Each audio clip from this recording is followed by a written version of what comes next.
জেলা স্টেডিয়ামে অবস্থানরত আমার নারীরা, বোনেরা, বিশ্বনবী আপনাদেরকে 4টা কাজের কথা বলেছেন, খুব বেশি না। 4টা করলে 8 জান্নাতের দরজা সব খোলা। কোনটা দিয়ে যাবেন? যেটা দিয়ে মনে চায়। 1 নাম্বার 5 ওয়াক্ত নামাজ। আমার বোনেরা জোহরের নামাজ পড়তে পড়তে এটা আসরে নিয়ে যায়, আসর পড়তে পড়তে এটা মাগরিবে নিয়ে যায়। এরকম আসরে নাই? লালমনিরহাটে হয়তো নাই। আমার বোনেরা এটা করবেন না। ইন্নাস সালাতা কানাত আলাল মুমিনিনা কিতাবাম মাওকুতা। সময় মতো পড়বেন। সামাত শাহরা, রমাদানের রোজাগুলো রাখবেন। হাফিজাত ফুরুজাহা, যে নারী তার চরিত্রকে হেফাজত করে, তার প্রাইভেট হেফাজত করে, তার লজ্জাস্থান হেফাজত করে। ও মায়েরা, আপনার এই গর্ভ যে কত দামি আপনি জানেন না। আপনার এই গর্ভ থেকে জন্মাবে আগামীর সালাহুদ্দিন আল আইয়ুবী। আপনার গর্ভ থেকেই জন্মাবে ইমাম আল মাহদি আল মুনতাজার। আপনার পেট থেকে জন্মাবে আবু সাইদের মতো বীর সৈনিক। আপনার পেট থেকে জন্মাবে মুগ্ধের মতো বীর মুজাহিদ। আপনি জানেন না কে আসবে আপনার পেট থেকে। সময়টাকে কাজে লাগান, ইসলামকে বুঝেন, মানেন, আমাদের ইসলামিক লেকচারগুলো শোনেন। আমরা যে বার্তাগুলো, ইনস্ট্রাকশনগুলো, দিক নির্দেশনাগুলো আপনাদের খেদমতে রাখি, এগুলো মেনে চলুন। আপনিই পারেন আপনার ঘরটাকে জান্নাতের টুকরা বানাতে। একটা family, it's a very big institution and you are the MD, the managing director of this institution. চিল্লায় বলেন ঠিক কিনা? চাইলেই পারেন ঘরটারে জান্নাতের টুকরা বানাতে। 5 ওয়াক্ত সালাত, রমাদানের রোজা, নিজের চরিত্রের হেফাজত, ও আতাআত বালাহা, স্বামীর আনুগত্য। এটাতে অনেকে ভুল করে থাকে। হায় রে আমার বোনেরা, স্বামীর আনুগত্যকে এটা নিজের অপমান মনে করবেন না। আপনার স্বামী আপনার সবচেয়ে বড় গার্ডিয়ান, তিনি আপনার সবচেয়ে ভালো চায়। নারী কখনো গার্ডিয়ানশিপের বাইরে থাকতে পারে না। হয় আপনি বাবার গার্ডিয়ানশিপের ভেতরে, বাপ না থাকলে ভাই আপনার গার্ডিয়ান, ভাই না থাকলে চাচা গার্ডিয়ান, বিয়ের পরে আপনার স্বামী আপনার গার্ডিয়ান। শরিয়া সম্মত স্বামীর আদেশগুলো আপনি মেনে চলবেন, কিন্তু শরিয়া বিরুদ্ধ কোনো আদেশ মানতে আপনি বাধ্য নয়। আওয়াজ করে বলুন সবাই ঠিক কিনা? এই 4টা কাজ যদি কোনো নারী করে, বিশ্বনবী বলেন জান্নাতের 8টা দরজা খোলা। তোমার যেটা দিয়ে মনে চায় সেটা দিয়ে জান্নাতে তুমি এন্ট্রি নিতে পারবা। বিশ্বনবীর বয়স তখন প্রায় 51 বছর। কত বছর?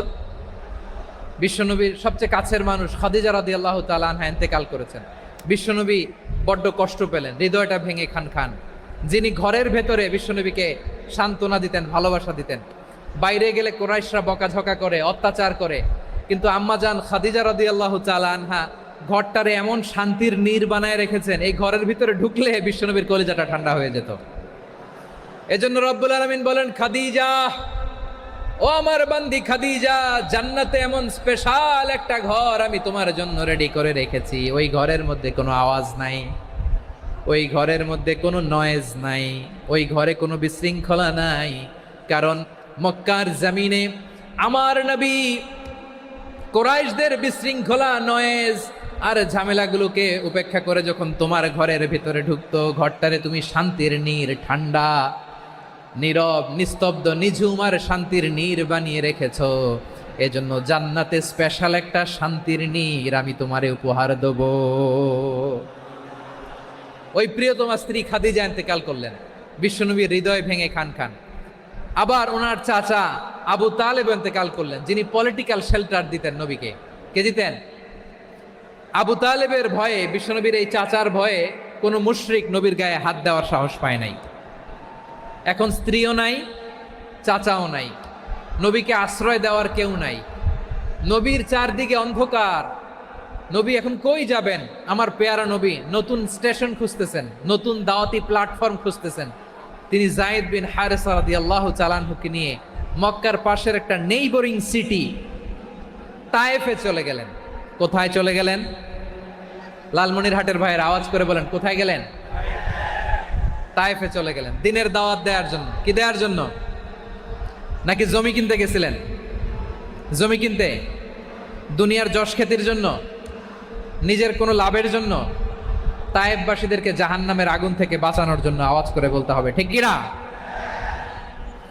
বিশ্বনবী বিশাল মরুপথ, পাহাড়ি পথ পাড়ি দিয়ে তায়েফের মরুজমিনে গেলেন কোরআনের দাওয়াত নিয়ে, ইমানের দাওয়াত নিয়ে।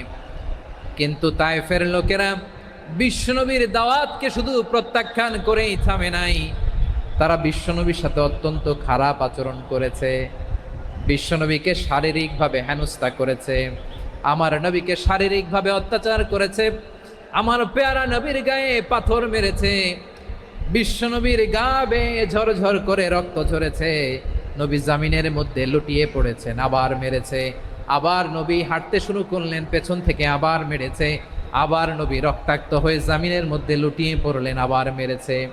বিশ্বনবীর মতো এত সুস্ত্রী মানব, বিশ্বনবীর মতো এত শুভ্র মানব, বিশ্বনবীর মতো এমন চমৎকার দেহাবয়ব দিয়ে রব্বুল আলামিন কাউকে বানান নাই।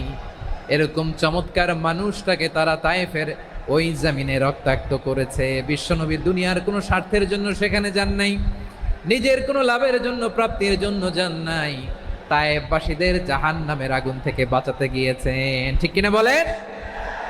খেয়ে না খেয়ে দিন প্রচারের কাজে নিজেকে দিয়েছ বিলিয়ে, তায়েফের কাফিরেরা চিনল না সে আলো, দুষ্ট ছেলেদের পিছু দিল লেলিয়ে, পাথরের আঘাতে ক্ষত বিক্ষত হয়ে সারা শরীর থেকে রক্ত ঝরে।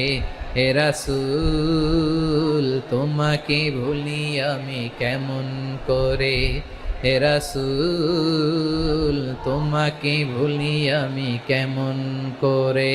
পারেন না আপনারা? ধরুন আমার সাথে। হাজার ব্যথা বেদনার পরে ফিরে আসনি তুমি আপন ঘরে, দিনের আলো তুমি ছড়িয়ে দিতে, চলে গেলে মদিনায় মক্কা ছেড়ে। হে রাসূল তোমাকে ভুলি আমি কেমন করে, হে রাসূল তোমাকে ভুলি আমি কেমন করে। ঠিক কিনা বলেন? প্রিয় ভাইরা, তায়েফের ছেলেরা নবীকে রক্তাক্ত করলো। আমার নবী কই যাবে? কই যাবে? মক্কায় জায়গা নাই, তায়েফে জায়গা নাই। তায়েফ থেকে ভারাক্রান্ত মন নিয়ে আমার নবী মক্কায় ফিরে আসলেন। বিশ্ব নবী মক্কায় ঢুকতে পারেন না। মক্কার মরুভূমির দিকে তাকিয়ে, উপত্যকার দিকে তাকিয়ে বিশ্বনবী ধা ধা করে কাঁদেন, ঝরঝর করে। নবীর চেহারা মোবারক থেকে চোখের পানিগুলো বেয়ে বেয়ে পড়ে। আমার জন্মস্থান, আমার শৈশব, কৈশোর, যৌবন কেটেছে এই মক্কায়, আমার এলাকায় আমি ঢুকতে পারি না। বিশ্বনবী মক্কার অনতি দূরে দাঁড়িয়ে জায়েদকে পাঠালেন, জায়েদ যাও দেখো কেউ আমাকে সাপোর্ট করার মতো আছে কিনা, যাও অমুকের কাছে যাও। জায়েদ গেলেন, তারাও প্রত্যাখ্যান করে ফিরিয়ে দেয়। বিশ্বনবী বললেন যাও অমুক লোকের কাছে যাও, তিনিও প্রত্যাখ্যান করে ফিরিয়ে দিলেন। কেউ বিশ্বনবীকে আশ্রয় দিতে রাজি হয় না। নিজ জন্মভূমিতে বিতাড়িত বিশ্বনবী, সর্বশেষ বিশ্বনবী বললেন যাও মুতঈম ইবনে আদির ঘরে যাও। মুতঈম ইবনে আদি মুশরিক, তার কাছে যাও। গেলেন, মুতঈম ইবনে আদি রাজি হয়ে গেল। সুবহানাল্লাহ বলেন। দেখেন, অনেক বিপদের সময়ও আমি নিজে সাক্ষী, সামাজিকভাবে, রাজনৈতিকভাবে কত ঝঞ্ঝা, কত ষড়যন্ত্র, কত কনস্পাইরেসি পাড়ি দিয়ে আমাদেরকে সামনে এগিয়ে যেতে হয়। এই শত্রুদের ভেতরেও একজনকে দাঁড় করিয়ে দেয় যে আল্লাহর কোরআনের জন্য রেডি হয়ে যায়। পড়েন সুবহানাল্লাহ। মুতঈম ইবনে আদি, আল্লাহ তার মনকে নরম করে দিলেন। মুতঈম বলে, মুহাম্মদ আমি তোমাকে আশ্রয় দিব। তার দুই ছেলেকে পাঠালেন, যাও খোলা তলোয়ার নিয়ে, স্কট দিয়ে, গার্ড অফ অনার দিয়ে মুহাম্মদকে মক্কায় ঢুকাও, আর বলো আমি আমান দেব। আমান কি দিব? আমান মানে সিকিউরিটি, নিরাপত্তা। সিকিউরিটি ছাড়া, আমান দেওয়া ছাড়া কেউ থাকতে পারতো না মক্কায়। দুই ছেলে বিষ্ণু ইসা ইসলামকে নিয়ে আসলো। নবী কাবার চারদিকে তাওয়াফ করলেন, নামাজ পড়লেন। আবু জাহেল, উতবা, শাইবা, ওয়ালিদ ইবনে মুগীরা সবাই দেখে, কেউ কিছু করতে পারে না। কারণ মুতঈম ইবনে আদি ঘোষণা দিয়েছেন আমি মুহাম্মদকে আমান দিয়েছি, মুহাম্মদের গায়ে যেন কেউ স্পর্শ না করে। আওয়াজ করে পড়েন সুবহানাল্লাহ। নবীর এই বিপদকালে মুহূর্তে মুতঈমের হৃদয়টারে নরম করে দিল কে? আচ্ছা লালমনির হাটের ভাইয়েরা বলেন, এই মুতঈম কি মুসলিম ছিল না মুশরিক? সবাই বলতে হবে মুসলিম না মুশরিক? তাহলে মুশরিকের কাছ থেকে নবী পলিটিক্যাল অ্যাসাইলাম, আধুনিক রাষ্ট্রবিজ্ঞানের ভাষায় পলিটিক্যাল অ্যাসাইলাম, যেটাকে বলে রাজনৈতিক আশ্রয়, ওনার আমান বা নিরাপত্তার এই ঘোষণায় তিনি মক্কায় ঢুকলেন, যতদিন নিরাপত্তা ছিল ছিলেন। মতিম যখন মারা গেল, বিষ্ণু ইসলাম হিজরত করে মদিনায় চলে গেলেন, সুবহানাল্লাহ। কিন্তু মতিম যে বিশ্বনবীর উপকার করছে এটা বিশ্বনবী ভুলে নাই। আমাদের অনেকে আছে উপকার করার পরে আর খেয়াল থাকে না, খাওয়ার পরে গলা দিয়ে নামলে আর খেয়াল থাকে না, এরকম আছে না নাই? আমার নবী ভুলে নাই। বদরের প্রান্তরে 70 জন কাফেরকে যখন বন্দি করে বিশ্বনবীর সামনে হাঁটু গেড়ে দাঁড় করানো হলো, বসানো হলো, 70 জন কাফের। কয়জন? বিশ্বনবী তাদের দিকে তাকিয়ে বললেন, সহিহ বুখারীর বর্ণনা, লাউ কানাল মুতঈম ইবনে আদি হাইয়ান সুম্মা কাল্লামানি হাউলাইন নাতনা লা তারাকতুহুম লাহু। বদরের প্রান্তরে 70 জন বন্দি কাফিরের দিকে তাকিয়ে আমার নবী বললেন, আজকে মুতঈম ইবনে আদি যদি বেঁচে থাকতো আর তোমাদের 70 জনের ব্যাপারে যদি মুতঈম এক বাক্যে একটা সুপারিশ করত, তার সম্মানে আজকে তোদের সবাইরে আমি মাফ করে দিতাম। সুবহানাল্লাহ নাই? ওই যে চিল্লাচিল্লি যে কথা বোঝে নাই, কোন জিনিস মিস করছে ওরা নিজেরাও বোঝে নাই। বিশ্বনবী মুতঈমের এই সাহায্যের কথা বলে নাই। 70 জন মুশরিক হাঁটু গেড়ে বসা, নবী চাইলে এখনই এক্সিকিউশন অর্ডার দিতে পারে। তিনি বললেন, আজকে যদি মুতঈম বেঁচে থাকতো আর মুতঈম যদি তোদের জন্য সুপারিশ করতে, এই আবর্জনাগুলোর ব্যাপারে সুপারিশ করতে, আমি মুহূর্তেই তোদেরকে এমনি মাফ করে দিতাম। এবার বলেন, ইসলাম কি ন্যারো মাইন্ডেড না ব্রড মাইন্ডেড? শুধু তাই নয়, যাকে যে সম্মান দেয়ার আমার নবী দিতেন, হোক আস্তিক হোক নাস্তিক, হোক মুসলিম হোক অমুসলিম। বিষ্ণু ইসলাম যখন রোমান সম্রাটের কাছে চিঠি লিখেছেন, আমার প্রিয় লালমনিরহাটের ভাইরা, অল্প কয়েক মিনিট কয়েকটা জরুরি কথা বলবো, এদিকে তাকান, এদিকে তাকান। রোমান সম্রাটের কাছে বিশ্বনবী যখন চিঠি লিখলেন মিন মুহাম্মদ রাসূলিল্লাহ ইলা হিরাকলা আযীমির রোম। মুহাম্মদের পক্ষ থেকে হিরাক্লিয়াসের কাছে, যিনি হচ্ছেন আযীমির রোম। এটা নবী নিজ থেকে বানায় লিখছেন অতিরিক্ত সম্মান দিয়ে। কোন রাষ্ট্রপ্রধান যখন আসে তাদেরকে আমরা কি বলি জানেন? তার নামের শেষে HE এটা লিখতে হয়, H.E. মানে হিজ এক্সেলেন্সি। কি লেখে? হিজ এক্সেলেন্টি, অথবা ইউর হাইনেস, ইউর ম্যাজেস্টি। দেখেন, বিশ্বনবী সাল্লাল্লাহু আলাইহি ওয়াসাল্লাম সব নবীদেরও নবী। তিনি একজন মুশরিক খ্রিস্টান সম্রাট, রোমান সম্রাটের কাছে চিঠি লিখতে যেয়ে লিখতেছে, ইলা হিরাকলা আযীমির রোম, হিরাক্লিয়াসের কাছে আমার চিঠি, যিনি রোমের আযীম, হিজ হাইনেস, মানে রোমের অনেক সম্মানিত এক বাহাদুর। আওয়াজ করে বলেন সুবহানাল্লাহ।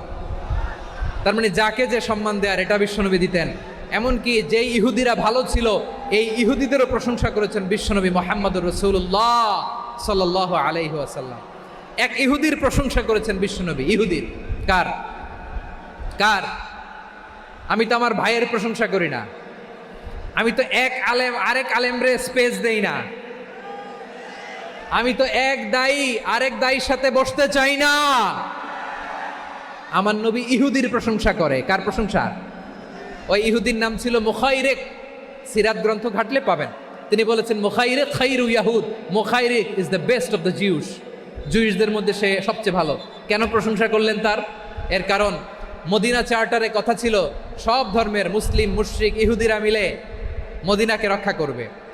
কিন্তু 3য় হিজরিতে যখন উহুদের যুদ্ধ শুরু হলো, সবার কথা ছিল যেই আক্রমণ করে আমরা মদিনাকে বাঁচাবো। কোন শহরকে বাঁচাবো? মদিনাকে। কিন্তু কুরাইশরা যখন অ্যাটাক করলো, ইহুদিরা আর আসে না, ইহুদিরা আর বেরোয় না। বিষ্ণু বললেন, ওহে ইহুদিরা, তোমরা না চুক্তি করলে আমার সাথে যে মদিনা বাঁচাতে সবাই ঝাঁপিয়ে পড়বো, আসো। একটা ইহুদিও বেরোয় না, কেউ আসে নাই সেদিন, একজন ছাড়া। তার নাম মুখাইরেক। তার নাম কি?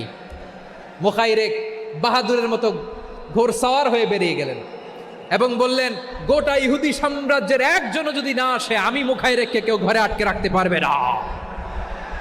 বেরিয়ে আসলেন, এসে বললেন, আমি মুহাম্মদের পক্ষে যুদ্ধ করব। আমি মারা গেলে আমার সম্পদ আমার উত্তরাধিকারীরা পাবে না, আমার সম্পদ তোমরা মুহাম্মদকে দিয়ে দিবা। সুবহানাল্লাহ বলেন। উহুদের ময়দানে 70 জন মুসলমান শহীদ হলো। এই ইহুদি, সেও মুসলমানের পক্ষে যুদ্ধ করে নিহত হলো। সুবহানাল্লাহ বলেন। মুসলিমদের লাশ যখন নিয়ে আসা হলো, এই মুখাইরিকের লাশও নিয়ে আসা হলো। মুসলিমদের লাশের পাশে মুখাইরিকের লাশ দেখে বিশ্বনবী মুখাইরিকের প্রতি অনেক খুশি হলেন। আর বিশ্বনবী খুশি হয়ে বললেন, মুখাইরিক খৈরু ইয়াহুদ, মুখাইরিক যদিও তুমি ইহুদি, তারপরেও তুমি সব ইহুদিদের মধ্যে সেরা ইহুদি। পড়েন সুবহানাল্লাহ। আমার নবী ইহুদিকেও সম্মান দিতে কার্পণ্য করে নাই। আওয়াজ করে বলেন আল্লাহু আকবার।